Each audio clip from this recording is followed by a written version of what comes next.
Alright, solving inequalities, we're still just one step by multiplication and division. Now, we have a special negative rule that we need to introduce. If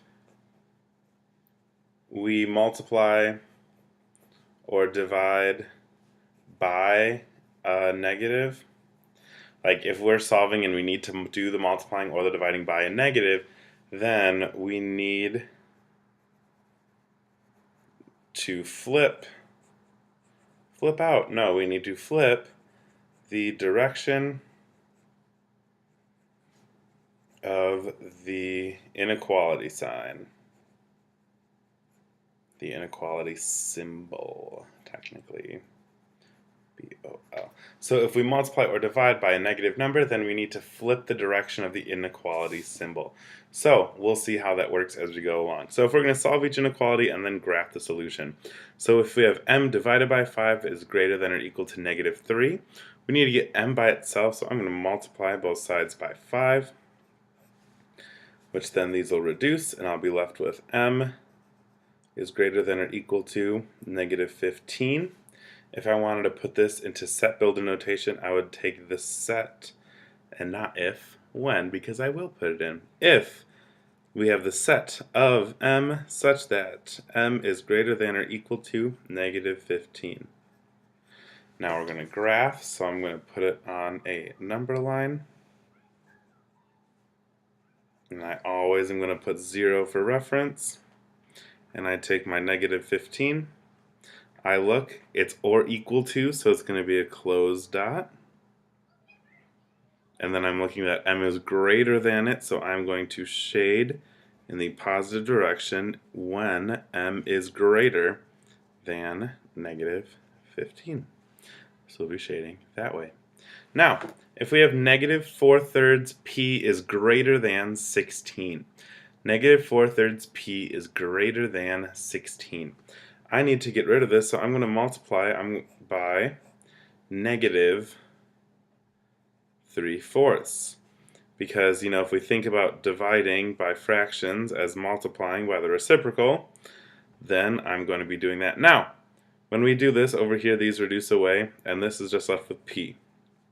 On this side, I'm multiplying by a negative, which is where I need to be careful, because now I need to flip this, so now instead of being greater than, we have less than.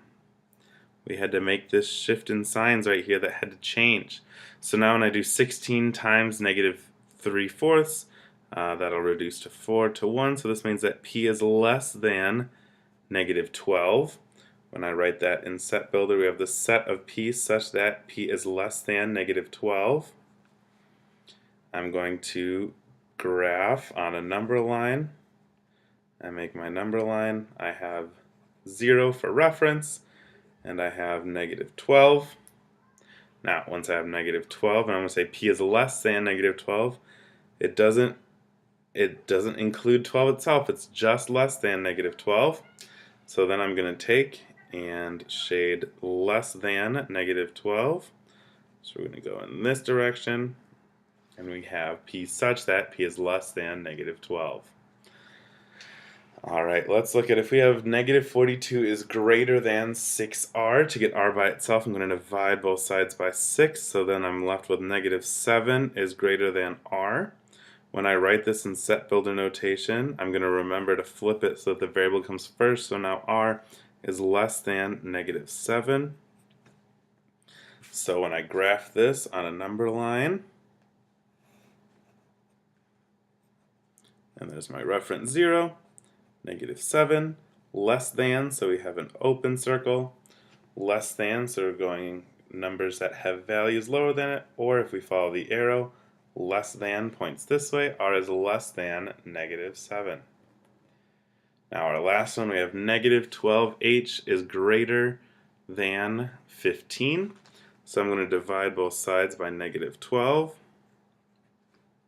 And I'm left with then that h, when we divide by both sides, we have to switch the sign. So h is now less than 15 divided by negative 12, which when we reduce to avoid half a point off becomes negative 5/4.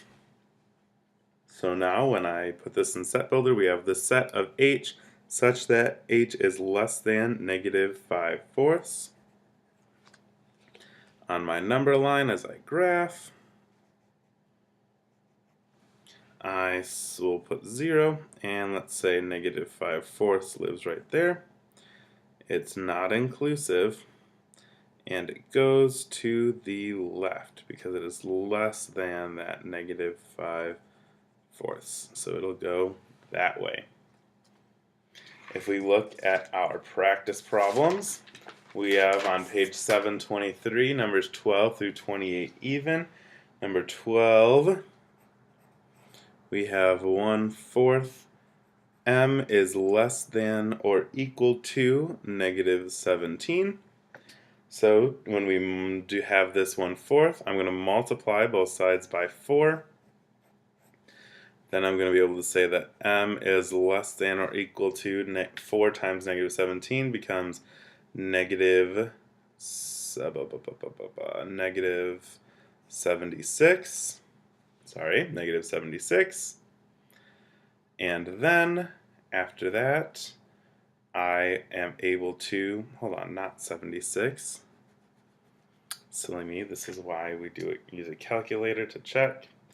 We have negative 17 times 4 is negative 68.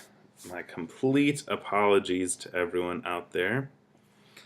And then in set builder, we have the set of m such that m is less than or equal to negative 68. And we'll graph.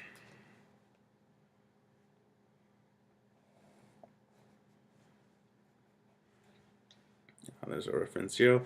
Let's say negative 68 is way down here. Now, we are inclusive of negative 68 because it is or equal to, so our values could equal negative 68. Less than, we'd go that way, and our shading, we for sure know, goes in the less than or equal to negative 68. Have fun, use a calculator so you don't make silly mistakes like me.